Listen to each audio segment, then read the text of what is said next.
Welcome back to The Betrayed. This is Drew Williams. Thank you for listening, liking, commenting, and subscribing. And thank you for those reviews on Apple Podcasts. They really mean a lot. Today's going to be another solo cast. G is, she's back home. She's safe. She's a little bit tired from a long trip and a lot of photography work. So we'll hear an update next week about her trip, and she'll be back, and things will be a little bit back to normal. But I've got 2 articles for us today, and we'll get through these quick, but I think they're both important enough for us to all hear about. You guys may have heard about a shootout that was in South Carolina. Believe it was back in February, actually, but they finally released the body cam footage on the 4th of April. He was another weirdo. This was coming from Fox, Carolina. Greensville, South Carolina.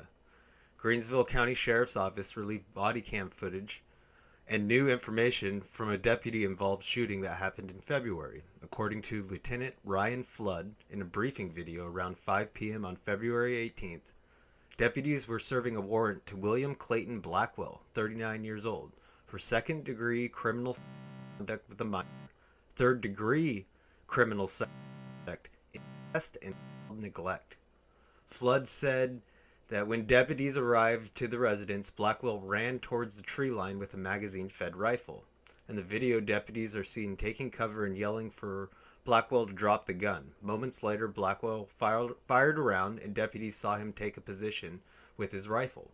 The sheriff's office said despite commands, Blackwell continued to point his rifle at the deputies. Fearing for their safety, deputies fired at Blackwell, ultimately striking him in the process, Lieutenant Flood said in a briefing video. The sheriff's office said deputies remained behind cover until canine units arrived to assure that Blackwell was no longer posed as a threat.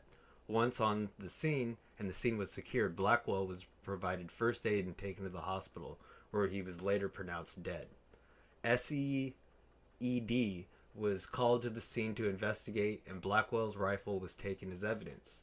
Lieutenant Flood said that this point in the investigation, 4 out of the 6 deputies fired their weapons. No deputies were injured. All deputies have been cleared at this time. The deputies' actions to return fire have been justified under Greenville County Sheriff's Office policies, Sheriff Halbert Lewis says in the video. SLED, the Solicitor's Office, and the Attorney General will continue to investigate. So this video, I'm going to make sure to link it in here, it's pretty intense. It really gives you an idea of how crazy these weirdos are. He was obviously a very, very terrible human, and he opened fire on officers, and he sounds like karma got him. This last one, for me personally, hits a little hard because I'm a big fan. And I will like to say, first and foremost, these are just allegations.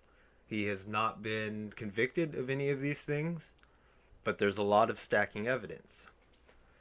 DJ Bassnectar accused of trafficking, pornography, and worse in lawsuit. 2 women have accused electronic DJ Bassnectar of trafficking, claiming in a new lawsuit that had sexual relationships with them as minors and solicited of them at the time. The complaint, obtained by Vulture, was filed in Tennessee on behalf of the 2 women. Rachel Ramsbottom and Alexis Bowling, alleging that the producer used his power and influence and ultimately set victims underage girls. Mitchell Schutzer, the attorney representing Bassnectar, born Lauren Ashton, told Vulture in a statement, "These outrageous claims, which were clearly designed for media rather than for courts, are completely without merit, and we eagerly look forward to proving so." Allegations that Ashton groomed and sexually abused women first emerged in June 2020 on an Instagram account called @Evidence Against Bassnectar. In July, Ashton said on his social media he was stepping back from music to take responsibility and accountability amid the allegations. The rumors you are hearing are untrue, he added, but I realize some of my past actions have caused pain, and I am deeply sorry. Ashton DJ'd since the late 1990s and first performed as Bassnectar in 2002. By the EDM boom of the early 2010s, he was a popular festival performer with a dedicated fan base called the Bassheads. Both Ramsbottom and Bowling were underage fans of Bassnectar when Ashton reached out to them on Twitter, per the lawsuit. Ashton first direct messaged Ramsbottom in September 2012 and knew she was underage. The suit claims even discussing her high school coursework.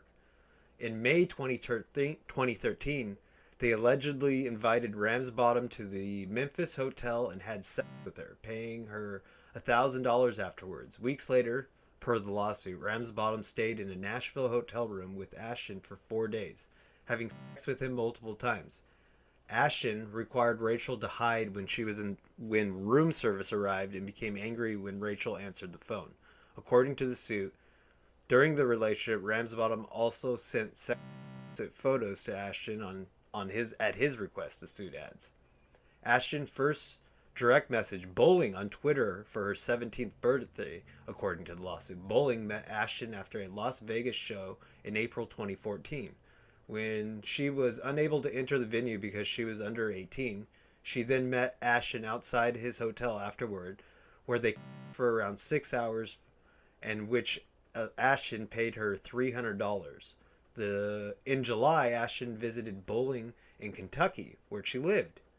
He allegedly had sex with her in a hotel and paid her $1,600 afterwards. The suit claims Ashton continued to meet her in Kentucky through August.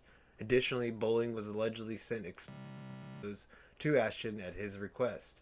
Ashton was allegedly fascinated with the movie American Beauty, about an adult man infatuated with girls.